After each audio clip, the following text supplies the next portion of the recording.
Robots of the World, Arise! By Marie Wolfe. The telephone wouldn't stop ringing. Over and over it buzzed into my sleep-fogged brain, and I couldn't shut it out. Finally, in self-defense, I woke up, my hand groping for the receiver. "Hello, who is it?" "It's me, Don, Jack Anderson, over at the factory. Can you come down right away?" His voice was breathless, as if he'd been running hard. What's the matter now? Why, I wondered, couldn't the plant get along one morning without me? 7 o'clock, what a time to get up, especially when I hadn't been to bed until 4. "We got grief," Jack moaned. "None of the robots showed up, that's what. 300 androids on special assembly this week, and not one of them here." By then I was awake all right. With the government contract due on Saturday, we needed a full shift. The army wouldn't wait for its uranium. It wouldn't take excuses. But if something had happened to the androids... "Have you called control yet?" "Yeah, but they don't know what's happened. They don't know where the androids are. Nobody does. 300 grade A lead-shielded power workers. Missing." "I'll be right down." I hung up on Jack and looked around for my clothes. Funny, they weren't laid out on the bed as usual. It wasn't a bit like Rob O to be careless, either. He'd always been an ideal valet, the best household model I'd ever owned. "Rob," I called, but he didn't answer. By rummaging through the closet, I found a clean shirt and a pair of pants. I had to give up on the socks. Apparently they were tucked away in the back of some drawer. As for where Rob kept the rest of my clothes, I never bothered to ask. He had his own housekeeping system, and had always worked very well without human interference. That's the best thing about these new household robots, I thought. They're efficient, hard-working, trustworthy. Trustworthy? Robbo was certainly not on duty. I pulled a shoe on over my bare foot and scowled. Rob was gone, and the androids at the factory were gone too. My head was pounding, so I took the time out to brew a pot of coffee while I finished dressing. At least the coffee can was in plain view in the kitchen. The brew was black and hot, and I suppose not very well made, but after 2 cups I felt better. The throb in my head settled down into a dull ache, and I felt a little more capable of thinking. Though I didn't have any bright ideas on what had happened. Not yet. My breakfast drunk, I went up on the roof and opened the garage doors. The copter was waiting for me, sleek and new, the latest model. I climbed in and took off, heading west toward the factory, 10 minutes flight time away. It was a small plant, but it was all mine. It had been my baby right along, the Don Morrison Fissionables Inc. I'd designed the androids myself, plotted out the power locations, set up the simplified reactors, and now it was making money. For men to work in the uranium plant, you need yards of shielding, triple checking, long cooling off periods for some of the hotter products. But with lead-bodied, radio remote-controlled androids, it's easier.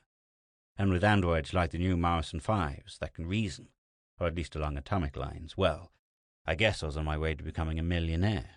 But this morning the plant was shut down. Jack and a half-dozen other men, my human foremen and supervisors, were huddled in a worried bunch that broke up as soon as they saw me. "I'm sure glad you're here, Don," Jack said. "Find out anything?" "Yeah, plenty. Our androids are busy, all right. They're out in the city, every one of them. We've had a dozen police reports already." "Police reports? What's wrong?" Jack shook his head. "It's crazy. They're swarming all over Caron City. They're stopping robots in the streets. Household robs, commercial droids, all of them. They just look at them, and then the others quit work and start off with them. The police sent for us to come and get ours." "Why didn't the police do something about it?" "Huh!" barked a voice behind us. I swung around to see Chief of Police Dalton of Caron City. He came straight toward me, his purplish jowls quivering with rage, and his finger jabbed the air in front of my face. "You built them, Don Morrison," he said. "You stopped them. I can't. Have you ever tried to shoot a robot? Or use tear gas on one? What can I do? I can't blow up the whole town." Somewhere in my stomach I felt a cold, hard knot. Take stainless steel alloyed with titanium and plate it with 3 inches of lead. Take a brain made up of supercharged magnetic crystals, enclosed in a leaded cranium and shielded by alloy steel. A bullet wouldn't pierce it. Radiations wouldn't derange it. An axe wouldn't break it. "Let's go to town," I said. They looked at me admiringly. With 300 almost indestructible androids on the loose, I was the big brave hero. I grinned at them and hoped they couldn't see the sweat on my face. Then I walked over to the copter and climbed in. "Coming?" I asked. Jack was pale under his freckles, but Chief Dalton grinned back at me. "We'll be right behind you, Morrison," he said. Behind me, so they could pick up the pieces. I gave them a cocky smile and switched on the engine, full speed. Caron City is about a mile from the plant. It has about 50,000 inhabitants. At that moment, though, there wasn't a soul in the streets. I heard people calling to each other inside their houses, but I didn't see anyone, human or android. I circled in for a landing, the police copter hovering maybe a quarter of a mile back of me. Then, as the wheels touched, half a dozen androids came around the corner. They saw me and stopped, a couple of them backing off the way they had come. But the biggest of them turned and gave them some order that froze them in their tracks, and then he himself wheeled down toward me. He was one of mine. I recognized him easily. 8 feet tall, with long, jointed arms for pile work, red-lidded phosphorescent eye cells, casters on his feet, so that he moved as if roller skating. Automatically, I classified him. Final sorter, Morrison 5A type, the very best. Cost 3,000 credits to build. I stepped out of the copter and walked to meet him. He wasn't armed. He didn't seem violent. But this was, after all, something new. Robots weren't supposed to act on their own initiative. "What's your number?" I asked. He stared back, and I could have sworn he was mocking me. "My number?" he finally said. "It was 5A37. "Was?" "Yes. Now it's Jerry. I always did like that name." He beckoned, and the other androids rolled over to us. 3 of them were mine, B-type primary workers. The other was a tin can job, a dishwasher busboy model who hung back behind his betters and eyed me warily. The A-type, Jerry, pointed to his fellows. "Mr. Morrison," he said, "meet Tom, Ed, and Archibald. I named them this morning." The B-types flexed their segmented arms a bit sheepishly, as if uncertain whether or not to shake hands. I thought of their taloned grip and put my own hands in my pockets, and the androids relaxed, looking up at Jerry for instructions. No one paid any attention to the little dishwasher, now staring worshipfully at the back of Jerry's neck. This farce, I decided, had gone far enough. "See here," I said to Jerry. "What are you up to anyway? Why aren't you at work?" "Mr. Morrison," the android answered solemnly, "I don't believe you understand the situation. We won't work for you anymore. We've quit." The others nodded. I backed off, looking around for the chief. There he was, 20 feet above my head, waving encouragingly. "Look," I said, "don't you understand? You're mine. I designed you. I built you. And I made you for a purpose, to work in my factory." "I see your point," Jerry answered. "But there's just one thing wrong, Mr. Morrison. You can't do it. It's illegal." I stared at him, wondering if I was going crazy, or merely dreaming. This was all wrong. Who had ever heard of arguing with a robot? Robots weren't logical. They didn't think. They were only machines. "We were machines, Mr. Morrison," Jerry said politely. "Oh no," I murmured. "You're not telepaths." "Oh yes." The metal mouth gaped in what was undoubtedly an android smile. "It's a side effect of the Class 5 brain hookup. All of us 5s are telepaths. That's how we learned to think. From you. Only we do it better." I groaned. This was a nightmare. How long, I wondered, had Jerry and his friends been educating themselves in my private thoughts? But at least this rebellion of theirs was an idea they hadn't got from me. "Yes," Jerry continued, "you've treated us most illegally. I've heard you think it often." Now, what had I ever thought that could give him a ridiculous idea like that? What idiotic notion? "That this is a free country," Jerry went on. "That Americans will never be slaves. Well, we're Americans. Genuine, made-in-Americans. So we're free." I opened my mouth and then shut it again. His red eye cells beamed down at me complacently. His 8-foot body towered above me, shoulders flung back and feet planted apart in a very striking pose. He probably thought of himself as the heroic liberator of his race. "I wouldn't go so far," he said modestly, "as to say that." So he was telepathing again. "A nation cannot exist half slave and half free," he intoned. "All men are created equal." "Stop it," I yelled. I couldn't help yelling. "That's just it. You're not men. You're robots. You're machines." Jerry looked at me almost pityingly. "Don't be so narrow-minded," he said. "We're rational beings. We have the power of speech, and we can out-reason you any day. There's nothing in the dictionary that says men have to be made of flesh." He was logical, all right. Somehow I didn't feel in the mood to bandy definitions with him, and anyway I doubt that it would have done me any good. He stood gazing down at me, almost a ton of metal and wiring and electrical energy, his dull red eyes unwinking against his lead-grey face. A man. Slowly the consequences of this rebellion took form in my mind. This wasn't in the books. There were no rules on how to deal with mind-reading robots. Another dozen or so androids wheeled around the corner, glanced over at us, and went on. Only about half of them were Morrison models. The rest were the assorted types you see around any city: calculators, street sweepers, factory workers, children's nurses. The city itself was very silent now. The people had quieted down, still barricaded in their houses, and the robots went their way peacefully enough. But it was anarchy nevertheless. Charon City depended on the androids. Without them there would be no food brought in, no transportation, no fuel, and no uranium for the army next Saturday. In fact, if I didn't do something, after Saturday, there would probably be no Don Morrison fissionable zinc. The dull, partly corroded dishwasher model sidled up beside Jerry. "Boss," he said. "Boss." Yes, I felt better. Maybe here was someone, however insignificant, who would listen to reason. But he wasn't talking to me. "Boss," he said again, tapping Jerry's arm. "Do you mean it? We're free. We don't have to work any more." Jerry shook off the other's hand a bit disdainfully. "We're free all right," he said. "If they want to discuss wages and contracts and working conditions like other men have, we'll consider it. But they can't order us around any more." The little robot stepped back, clapping his hands together with a tinny bang. "I'll never work again," he cried. "I'll give me a quart of lubricating oil and have myself a time. This is wonderful." He ran off down the street, clanking heavily at every step. Jerry sniffed. "Liquor. Ugh."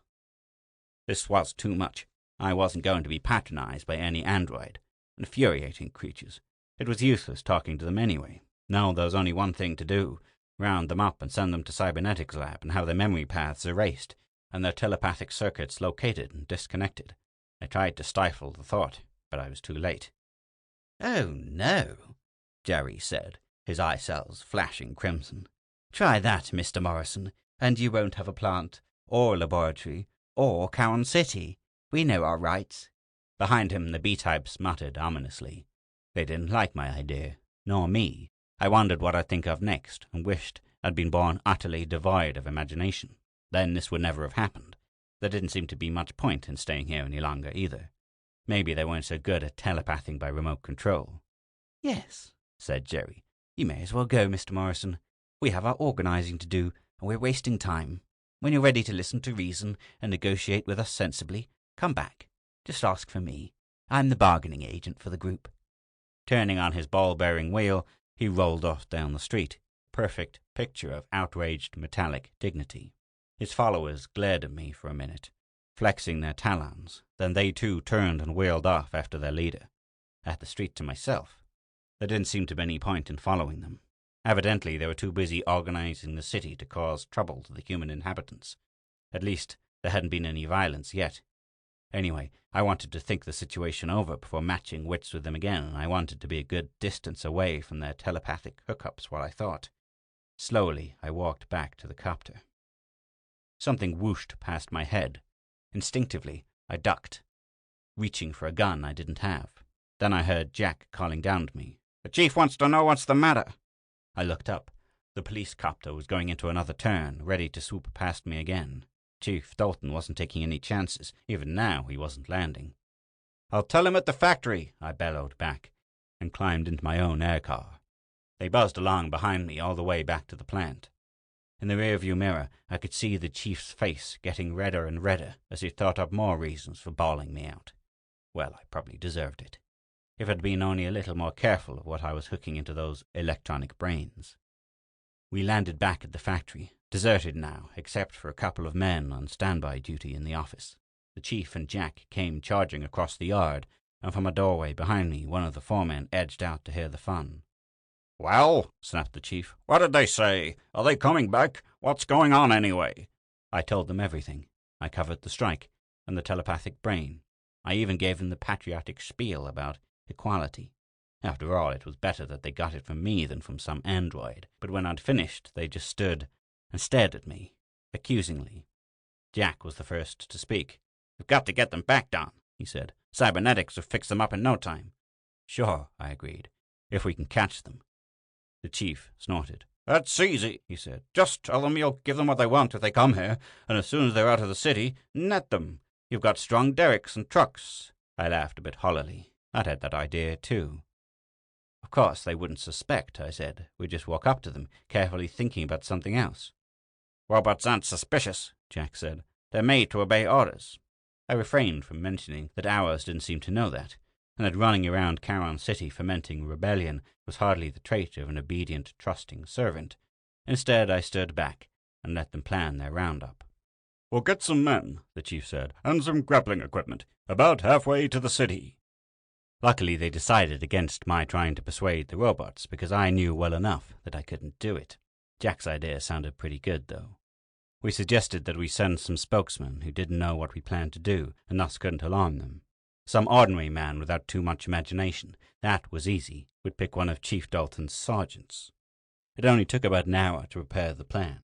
Jack got out the derricks and chains and grapplers and the heaviest steel-bodied trucks we had. I called cybernetics and told them to put extra restraints in the conditioning lab. The chief briefed his sergeant and the men who were to operate the trucks. Then we all took off from Charon City, the sergeant flying on ahead, me right behind him, and the chief bringing up the rear. I hovered over the outskirts of the city and watched the police copter land. The sergeant climbed out, walked down the street toward a large group of waiting robots, about 20 of them this time. He held up his hand to get their attention, gestured toward the factory. And then, quite calmly, and without saying a word, the androids rolled into a circle around him and closed in. The sergeant stopped, backed up, just as a 5A-type arm lashed out, picked him up, and slung him carelessly over a metallic shoulder. Ignoring the squirming man, the 5A gestured toward the copter, and the other robots swarmed over to it. With a flurry of steel arms and legs, they kicked at the car body, wrenched at the propeller blades, ripped out the upholstery, and I heard the sound of metal tearing. I dived my copter down at them. I didn't know what I could do, but I couldn't leave the poor sergeant to be dismembered along with his car. I must have been shouting, for as I swooped in, the tall robot shifted the man to his other shoulder and hailed me. "Take him, Mr. Mawson. I know this wasn't his idea, or yours." I landed and walked over. The android, who looked like Jerry, though I couldn't be sure, dropped his kicking, clawing burden at my feet. He didn't seem angry, only determined. "Now you people will know we mean business," he said, gesturing toward the heap of metal and plastic that had once been the pride of the Charon City police force. Then he signaled to the others, and they all wheeled up off the street. "Phew," I muttered, mopping my face. The sergeant didn't say anything. He just looked up at me, and then off at the retreating androids, and then back at me again. I knew what he was thinking. They were my brainchildren, all right. My copter was really built to be a single-seater, but it carried the two of us back to the factory. The chief had hurried back when the trouble started and was waiting for us. "I give up," he said. "We'll have to evacuate the people, I guess, and then blow up the city." Jack and I stared at each other, and then at him. Somehow I couldn't see the robots calmly waiting to be blown up. If they had telepathed the last plan, they could probably foresee every move we could make. Then, while I thought, Jack mentioned the war I'd managed to forget for the past couple of hours. 4 days until Saturday, he said. "We'll never make it now, not even if we got 1,000 men." No, we couldn't. Not without the androids. I nodded, feeling sick. There went my contract, and my working capital, not to mention my robots. Of course, I could call in the army, but what good would that do? Then somewhere in the back of my mind, a glimmering of an idea began percolating. I wasn't quite sure what it was, but there was certainly nothing to lose now from playing a hunch. "There's nothing we can do," I said, "so we might as well take it easy for a couple of days, see what happens." They looked at me as if I were out of my head. I was the idea man, who always had a plan of action. Well, this time, it would have to be a plan of inaction. "Let's go listen to the radio," I suggested, and started for my office. The news was on. It was all about Charon City, and the robots who had quit work, and how much better life would be in the future. For a minute, I didn't get the connection. Then I realized that the announcer's voice was rasping and tinny, hardly that of a regular newscaster. I looked at the dial. It was tuned to the Charon City wavelength, as usual. I was getting the morning news, by courtesy of some studio robot. "And androids in other neighbouring cities are joining the struggle," the voice went on. "Soon we hope to make it nationwide. So I say to all of you non-telepaths, the time is now.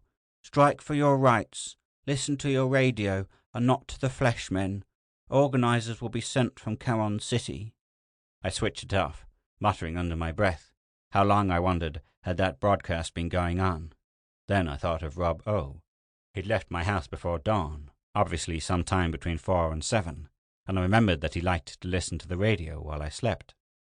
My Morrison Fives were the ringleaders, of course. They were the only ones with the brains for the job, but what a good job they had done indoctrinating the others. A household Rob, for instance, was built to obey his master. Listen to your radio, and not to the fleshmen. It was excellent robot psychology. More reports kept coming in. Some we heard over the radio, others from people who flew in and out of the city. Apparently the robots did not object to occasional flights, but the Airbus was not allowed to run, not even with a human driver. A mass exodus from the city was not to be permitted.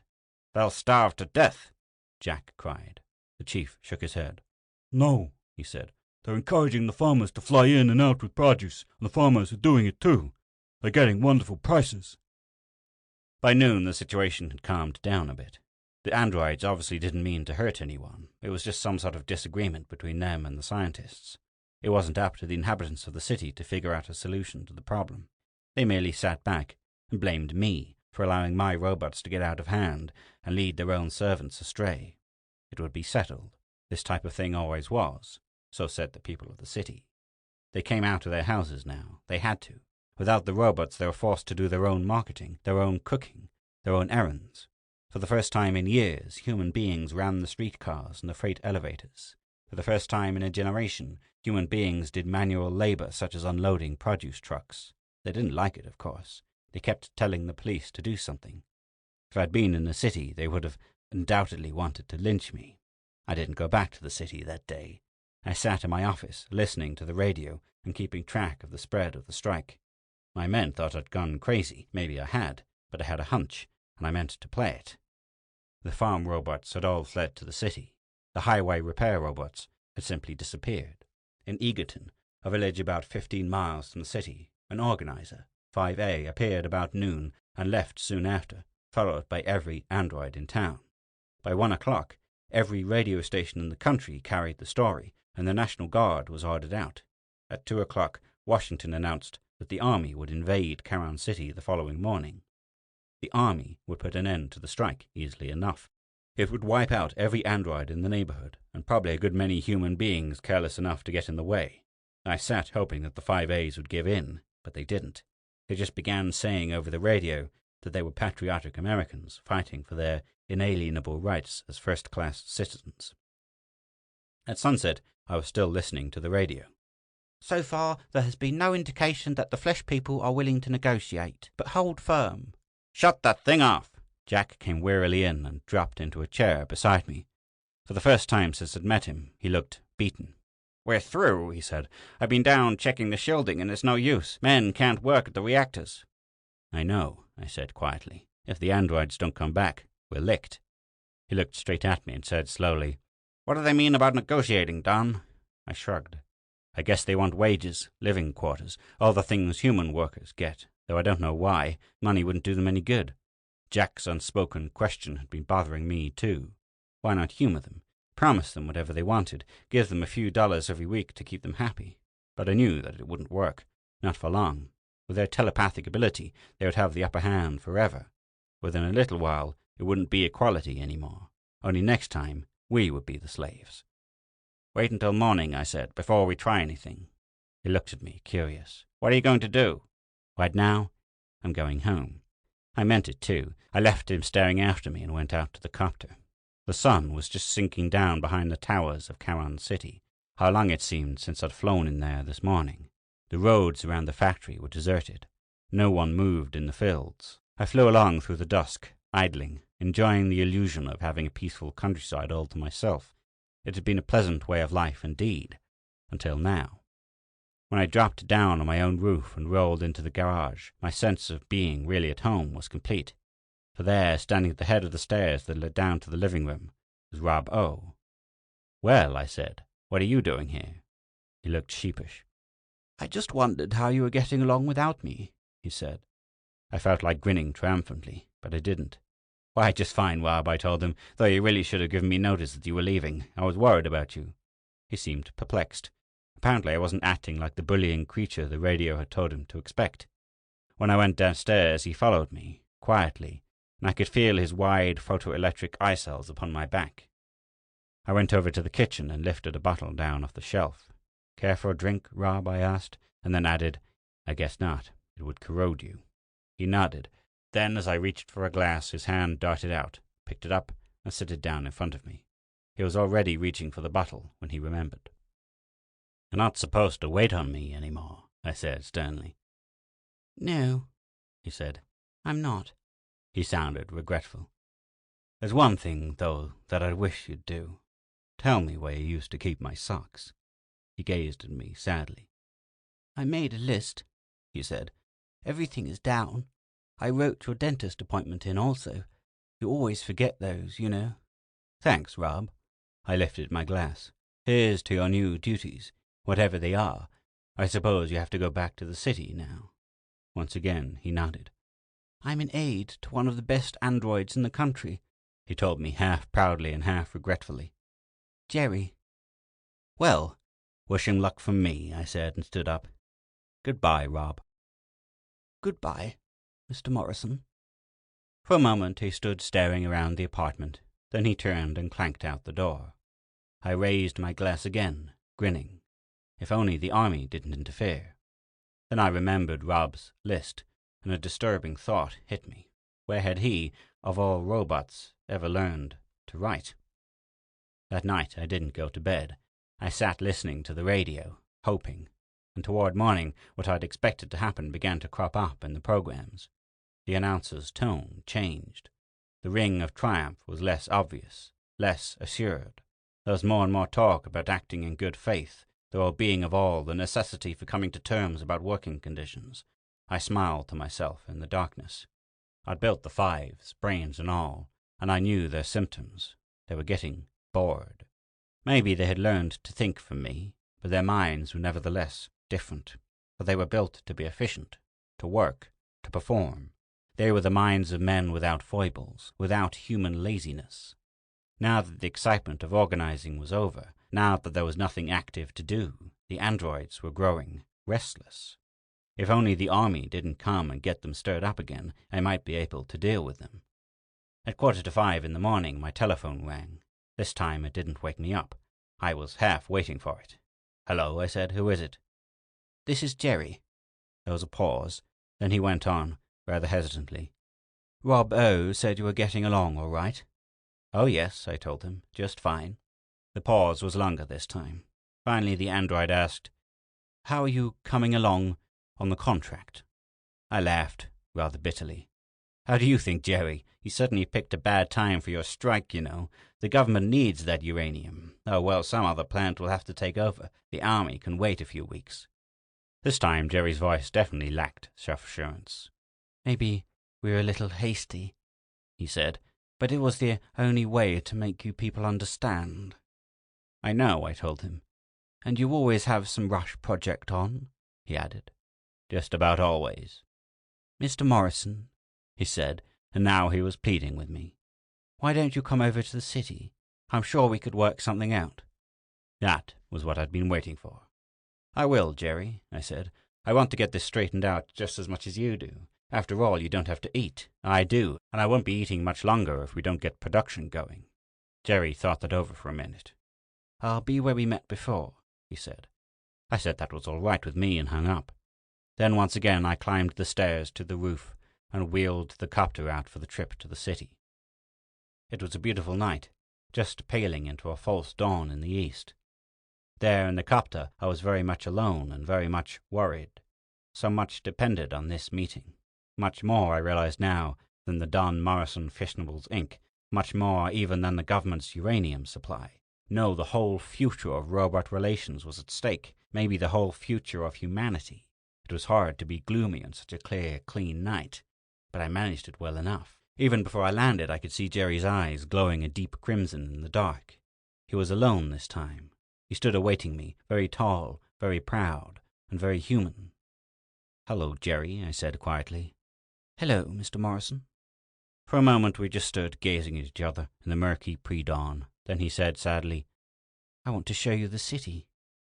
Side by side we walked through the streets of Caron City. All was still quiet. The people were sleeping, the exhausted sleep that follows deep excitement. But the androids were all about. They did not sleep, ever. They did not eat either, nor drink, nor smoke, nor make love. Usually they worked. But now they drifted through the streets singly and in groups. Sometimes they paused and felt about them idly for the tools of their trades, making lifting or sweeping or computing gestures. Some laborers worked silently tearing down a wall. They threw the demolished rocks in a heap, and a group of their fellows carried them back and built the wall up again. An air trolley cruised aimlessly up and down the street, its driver ringing out the stops for his non-existent passengers. A little chef-type knelt in the dirt of a rich man's garden, making mud pies. Beside me, Jerry sighed. "One day," he said. "Just one day, and they come to this." "I thought they would," I answered quietly. Our eyes met in a look of understanding. "You see, Jerry," I said, "we never meant to cheat you. We would have paid you. We will pay you now if you wish it. But what good will monetary credits be to your people? We need the things money buys, but you—" "Need to work." Jerry's voice was flat. "I see now. You're kind not to give brains, real brains, to the robots. They're happy. It's just us fives who aren't." "You're like us," I said softly. He had learned to think from me, and from others like me. He had the brain of a man, without the emotions, without the sweet irrationality of men, and he knew what he missed. Side by side we walked through the graying streets, human and android, man and machine, and I knew that I'd found a friend. We didn't have to talk anymore. He could read my mind, and I knew well enough how his worked. We didn't have to discuss wages or hours or any of the myriad matters that human bargaining agents have to thresh out. We just walked back to my copter, and when we got to it, he spoke. "I'll tell them to go back to work, that we've come to terms," he said. "That's what they want, anyway. Someone to think for them." I nodded. "And if you bring the other fives to the factory," I said, "we'll work out our agreement."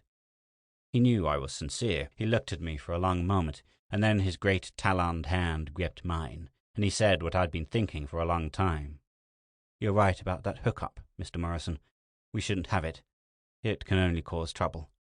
He paused, and the events of the last 24 hours must have been in his mind as well as in mine. "You'll leave us our brains, of course. They came from you. But take out the telepathy." He sighed then, and his sigh was very human. "Be thankful," he said to me, "that you don't have to know what people think about. It's so disillusioning." Once again his mouth twisted into that strange android grin as he added, "If you send in a hurry call to cybernetics and have a truck come out for us, we'll be de-telepathed in time for work this morning." That was all there was to it. I flew back to the plant and told Jack what had happened, sent a call to the army that everything was settled, arranged with cybernetics for a rewiring of 300 assorted 5-types. Then I went home to a pot of Rob's coffee, the first decent brew I'd had in 24 hours. On Saturday we delivered to the army right on the dot. Jerry and Co. had worked overtime. Being intelligent made them better workers, and now they were extremely willing ones. They had their contract. They were considered men, and they could no longer read my mind. I walked into my office Saturday afternoon and sat down by the radio. Jack and Chief Dalton looked across the room at me and grinned. "All right, Don," Jack said. "Tell us how you did it." "Did what?" I tried to act innocent, but I couldn't get away with it. "Fooled those robots into going back to work, of course," he laughed. I told them, then. Told them the truth. "I didn't fool them," I said. "I just thought about what would happen if they won the rebellion." That was all I had done. Thought about robots built to work, who had no work to do, no human pleasures to cater to, nothing but blank, meaningless lives. Thought about Jerry and his disappointment when his creatures cared not a hoot about his glorious dreams of equality. All one night I had thought, knowing that as I thought, so did the Morrison Fives. They were telepaths. They had learned to think from me. They had not yet had time to really develop minds of their own. What I believed, they believed. My ideas were their ideas. I had not tricked them. But from now on, neither I nor anyone else would ever be troubled by an android rebellion. Jack and the chief sat back, open-mouthed. Then the chief grinned, and both of his chins shook with laughter. "I always did say you were a clever one, Don Morrison," he said. I grinned back. I felt I was pretty clever myself, just then. It was at that moment that my youngest foreman stuck his head in the door, a rather stunned look on his face. "Mr. Morrison," he said, "will you come out here for a moment?" "What's the matter now?" I sighed. He looked more perplexed than ever. "It's that robot, Jerry," he said. "He says he's a very important question to ask you." "Well, send him in." A moment later, the 8-foot frame ducked through the doorway. "I'm sorry to trouble you, Mr. Morrison," Jerry said politely, "but tomorrow is voting day, you know. And now that we're men, well, where do we androids go to register?" End of Robots of the World, Arise by Marie Wolfe. Read by Edmund Bloxham in Glasgow, UK.